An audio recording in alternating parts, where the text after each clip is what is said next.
Los Bentley siempre han sido arrebatadores, siempre han tenido estilo y han sido veloces. Llaman la atención, pero nunca demasiado. Son coches para gente con gusto que quiere divertirse, pero no quiere hacer ostentación de su riqueza. Ya se hayan fabricado para la velocidad o para el glamour, los Bentley son coches que piden a gritos que se les conduzca.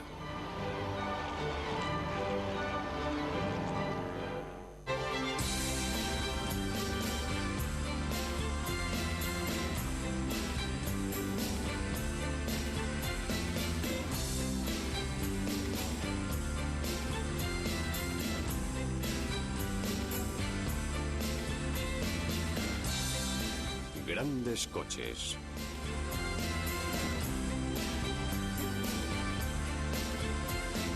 Bentley.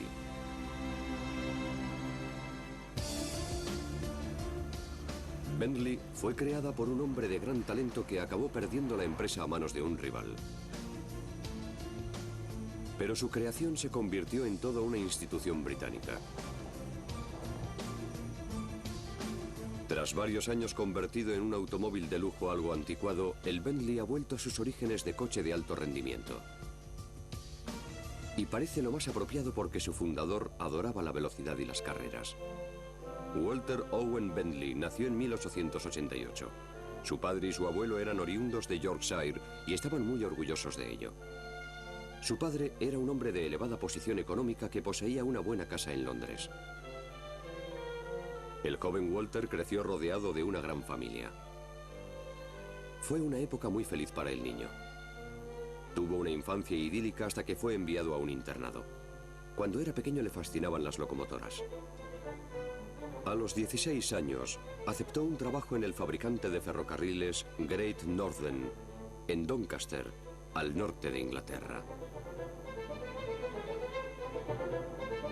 Pasó 5 años aprendiendo todo lo que pudo sobre ingeniería de ferrocarriles. Pero había comenzado la era del transporte privado, y Bentley no quería desperdiciar esa oportunidad. En la época en que él trabajaba en la fábrica de ferrocarriles, se estaba desarrollando la primera motocicleta como medio de transporte. Y a Bentley le interesaron desde muy pequeño la velocidad y las motocicletas. De hecho, participó en carreras de motos en calidad de simple aficionado. Por aquel entonces, ya había adquirido suficientes conocimientos de ingeniería como para llevar a cabo el mantenimiento de las máquinas y modificarlas para que fuesen más rápidas. Al final, Bentley superó la fase de las motos y se compró un coche de segunda mano con el que empezó a competir en carreras. Como le encantaba trabajar con máquinas, enseguida tuvo claro que estaba en el negocio del automóvil.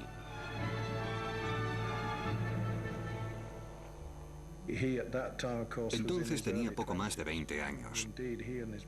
Su hermano H.M. y él adquirieron su primera empresa cuando H.M. tenía 27 años y él 24. La empresa era que era un automóvil ligero francés fabricado en París. Una de las primeras cosas que hicieron fue mejorar el motor para incrementar los caballos de potencia. Eso les permitió participar en competiciones automovilísticas como escaladas de montaña y carreras por carretera.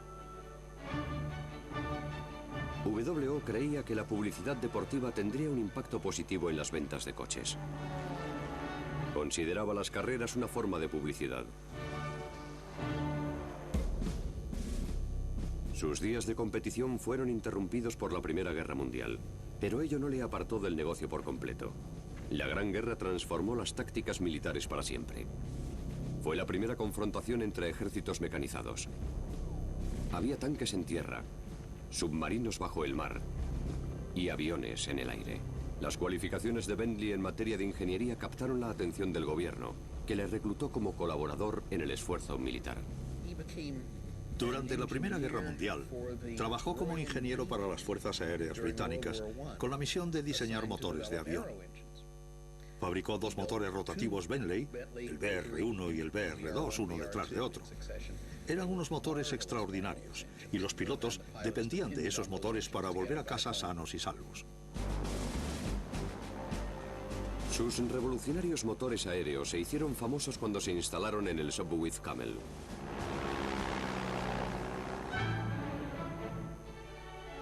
Tras la guerra, Bentley volvió a centrarse en la producción de coches y las carreras. El Ministerio del Aire le había pagado mucho dinero por su trabajo fabricando motores durante la Primera Guerra Mundial y lo utilizó para hacer realidad su sueño de diseñar coches deportivos veloces. Tras la guerra, Bentley empezó a fabricar un turismo deportivo maravilloso. Un deportivo rápido, fiable y de alto rendimiento. Era un coche muy prometedor que se convirtió en la estrella de las carreras británicas de los años 20. Sus nuevos coches eran muy competitivos y pronto obtuvieron victorias subiendo montañas y ganando carreras, lo que estimuló las ventas. Para mantener el flujo de pedidos tenía que mantener también los buenos resultados en las carreras. En 1922 decidió presentar un equipo a la carrera Turing Trophy. Se llevó un equipo con 3 coches. Los 3 acabaron la carrera y obtuvieron el premio por equipos. No ganaron, pero lograron un gran éxito que les proporcionó un montón de publicidad. Muchos de sus amigos y clientes y su equipo de carreras estaban muy ilusionados con una nueva competición que había en Francia. Había oído que los locos de los franceses iban a organizar una carrera que duraba 24 horas en un sitio llamado Le Mans. Él no creía que ningún coche pudiese aguantar una carrera de 24 horas, por lo menos ninguna de los suyos. Bentley era un hombre modesto y no creía que un coche pudiese aguantar bajo esas condiciones.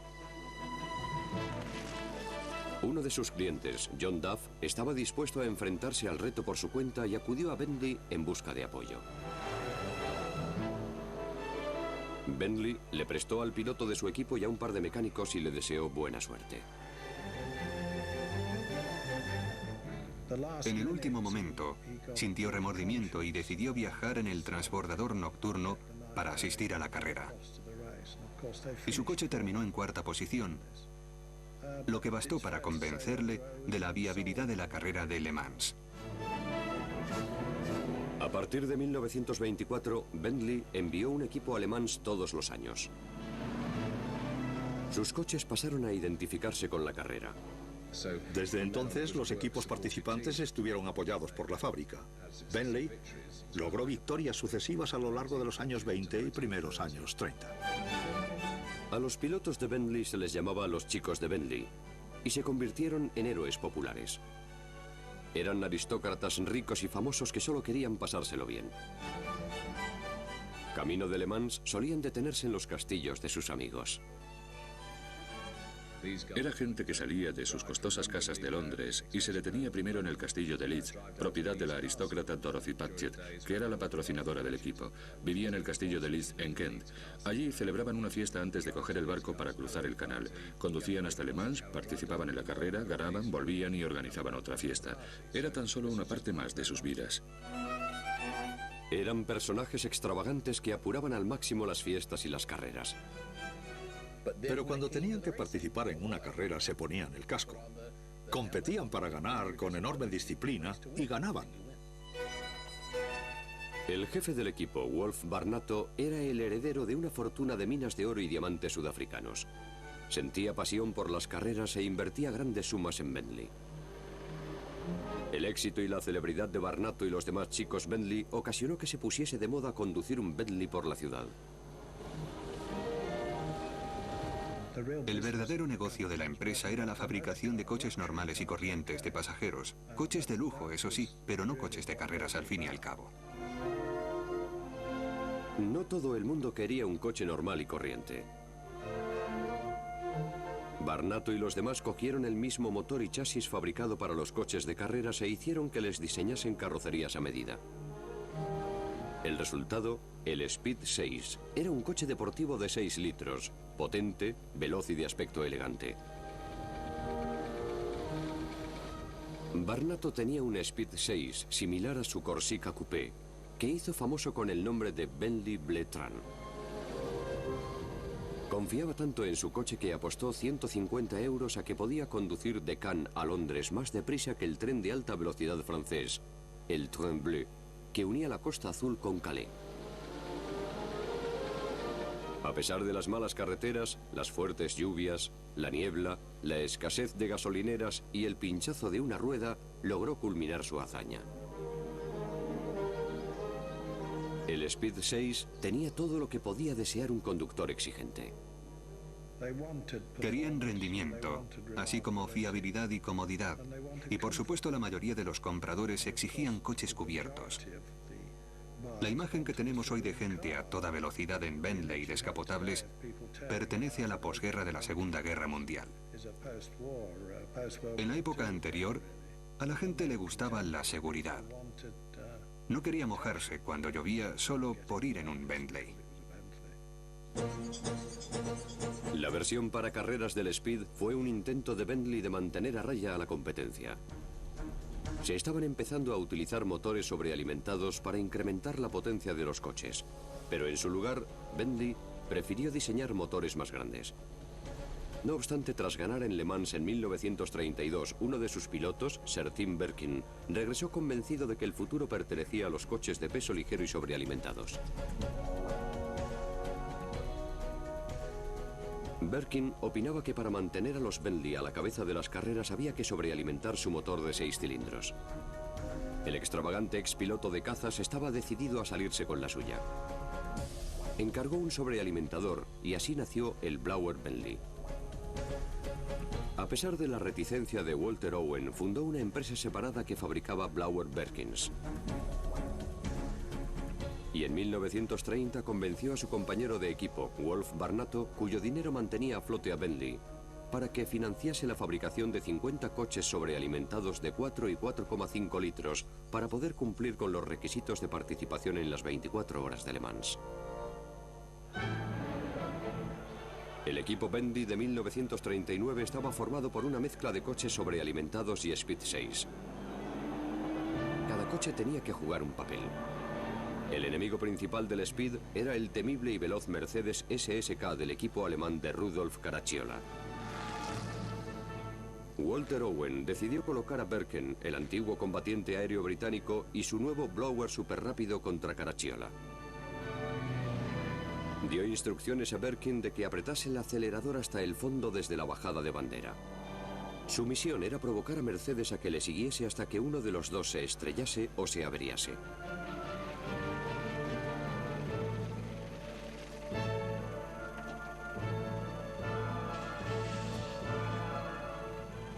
Ambos coches batallaron durante horas y al final se estropearon los dos. Pero el plan de Bentley dio resultado.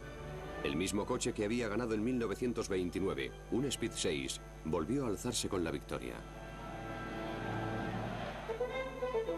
Barnato le proporcionó a Bentley su quinto y último triunfo en Le Mans. Tras esa victoria en Le Mans, Walter Owen decidió retirarse de las carreras. La era Bentley había llegado a su fin. El glamuroso Blauer Bentley se ha convertido en uno de los coches más carismáticos y codiciados jamás fabricados. Pero la decisión de fabricar 50 de ellos para clasificarse para las 24 horas de Le Mans seguramente aceleró el declive de Bentley. Y aunque la fabricación del Blauer constituyese un despropósito, en realidad existían otros factores que estaban perjudicando a la empresa. Para empezar, Bentley siempre andaba escaso de capital. Nunca tuvo el privilegio de contar con una gran fortuna familiar que le respaldase en los tiempos difíciles. A finales de los años 20, y sobre todo a partir de 1929, la recesión económica mundial comenzó a pasarle factura. Ya saben lo que ocurrió en Wall Street y que sus efectos pronto se propagaron por Europa y especialmente en el Reino Unido. La demanda de coches de lujo empezó a disminuir. La empresa Bentley quebró porque su principal socio capitalista, el capitán Wolf Barnato, famoso por sus minas de diamantes sudafricanas, recibió el consejo de sus asesores financieros de que no invirtiese más dinero en Bentley y de que consolidase sus activos para hacer frente a la recesión que se había sentido casi tanto en Londres y Sudáfrica como en Nueva York. La empresa se hundió y un liquidador tuvo que vender todos sus activos. Los rumores del destino de Bentley comenzaron a propagarse. Los círculos bien informados se enteraron de que Bentley se había ido al garete. Se esperaba que la adquiriese Napier y que Walter Owen Bentley se fuese a trabajar para su rival.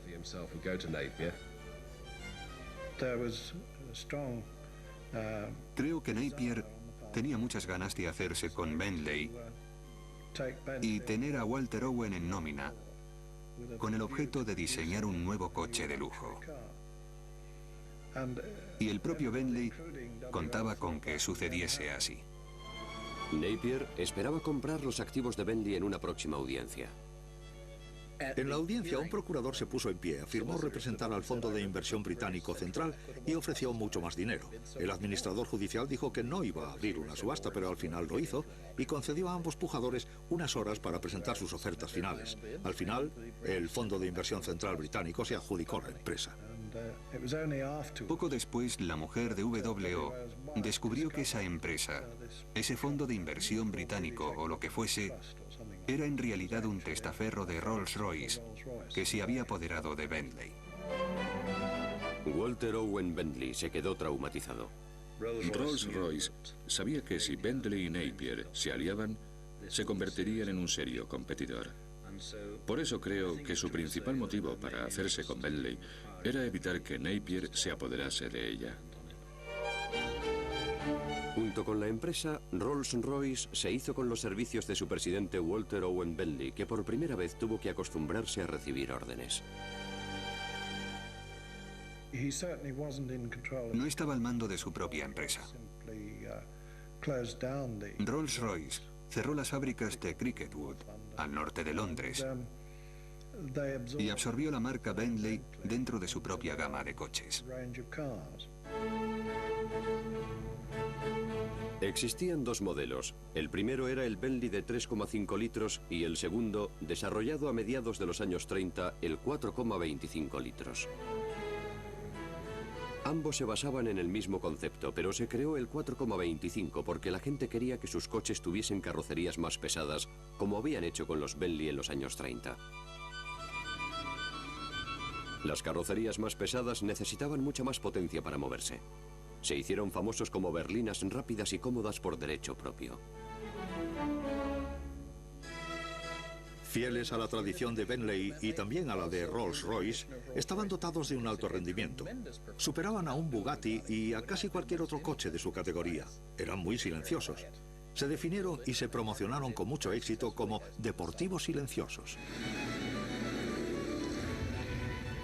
Como la mayoría de los coches clásicos de esa época, no podían adquirirse con carrocería en la fábrica. Las carrocerías las diseñaban una serie de fabricantes de carruajes como Mulliner, Parkworth, Gurney Nattin y Van Damme Place, que crearon toda una gama de coches muy distintos entre ellos. Tras la Segunda Guerra Mundial se empezó a fabricar tanto los Bentley como los Rolls-Royce en la antigua fábrica de motores de avión de la empresa en Crewe, en Cheshire. Hoy en día los Bentley siguen fabricándose allí. El primer Bentley de Crewe fue el Mark VI. Fue también el primer Bentley que la fábrica entregaba con carrocería.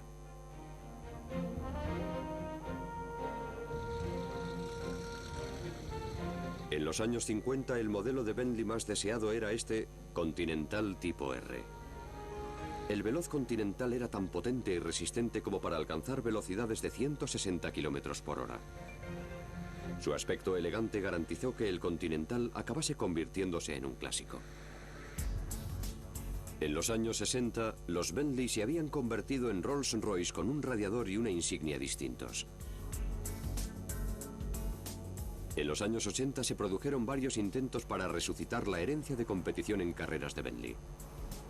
El Mulsanne con motor turbo, bautizado con el nombre de un tramo famoso del circuito de Le Mans, empezó a revivir la leyenda del Bentley.